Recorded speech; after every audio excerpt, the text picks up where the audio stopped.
Hello, welcome back to IGNOU Pulse. അപ്പോൾ ഇന്നത്തെ video എന്ന് പറയുന്നത് നമ്മൾ അഡ്മിഷൻ എടുത്തു കഴിഞ്ഞാൽ എങ്ങനെയാണ് ക്യാൻസൽ ചെയ്യുക, അല്ലെങ്കിൽ ക്യാൻസലേഷൻ പോളിസി എങ്ങനെയാണെന്നുള്ളതാണ്. നമ്മുടെ IGNOUവിൽ അഡ്മിഷൻ നടന്നുകൊണ്ടിരിക്കുകയാണ്. ലാസ്റ്റ് ഡേറ്റ് എന്ന് പറയുന്നത് നിലവിൽ 15th July 2026 ആണ്. അപ്പം ഇനി നമുക്ക് ക്യാൻസലേഷൻ പോളിസി എങ്ങനെയാണെന്നുള്ളത് നോക്കാം. IGNOUവിൻ്റെ അഡ്മിഷൻ പോർട്ടലിൽ പോയി കഴിഞ്ഞാലാണ് നമുക്കിത് കാണാനായിട്ട് പറ്റാം.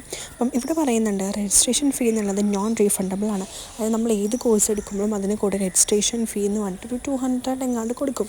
അത് നോൺ റീഫണ്ടബിൾ ആണ്, നമുക്ക് തിരിച്ച് കിട്ടില്ല. The fee paid shall be refunded prior to confirmation of admission.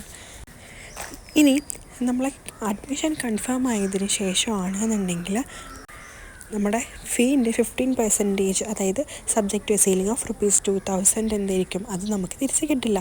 അതേപോലെ സോഫ്റ്റ് കോപ്പിക്ക് നമ്മൾ ഓപ്റ്റ് ചെയ്തിട്ടുണ്ട് എന്നുണ്ടെങ്കിൽ fee will be refunded after deducting the registration fee only.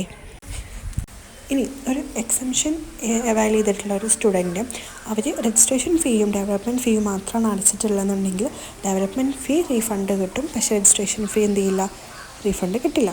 ഇനി no refund fee will be admissible after 60 days of closing date of admission. Admission date close ചെയ്തതിന് ശേഷമുള്ള 60 ദിവസത്തിന് ശേഷമാണെങ്കിൽ നമുക്ക് എന്ത് ചെയ്യാൻ പറ്റില്ല, റീഫണ്ട് ഒന്നും കിട്ടില്ല. ഇനി മോർ ഡീറ്റെയിൽസിന് please refer the common prospectus എന്നാണ് കൊടുത്തിട്ടുണ്ട്. അപ്പോൾ നിങ്ങൾ എടുക്കുന്ന കോഴ്സ് ഏതാണോ അതിൻ്റെ കോമൺ പ്രോസ്പെക്ടസ് ഡൗൺലോഡ് ചെയ്യുക, അത് വായിച്ച് നോക്കുക. അതിനകത്ത് ഡീറ്റെയിൽ ആയിട്ട് കാര്യങ്ങൾ പറയുന്നതായിരിക്കും. അപ്പം ഇതാണ് റീഫണ്ടിനെ പറ്റി പറയാനുള്ളത്. എന്തെങ്കിലും ഡൗട്ട് ഉണ്ടെങ്കിൽ കമൻസിൽ അറിയിക്കുക. അതേപോലെ ഇതുപോലത്തെ IGNOU വീഡിയോസിനായിട്ട് നമ്മളെ ഫോളോ ചെയ്യുക. അടുത്ത വീഡിയോ ആയിട്ട് പെട്ടെന്ന് തന്നെ വരുന്നതായിരിക്കും. Till then take care and by.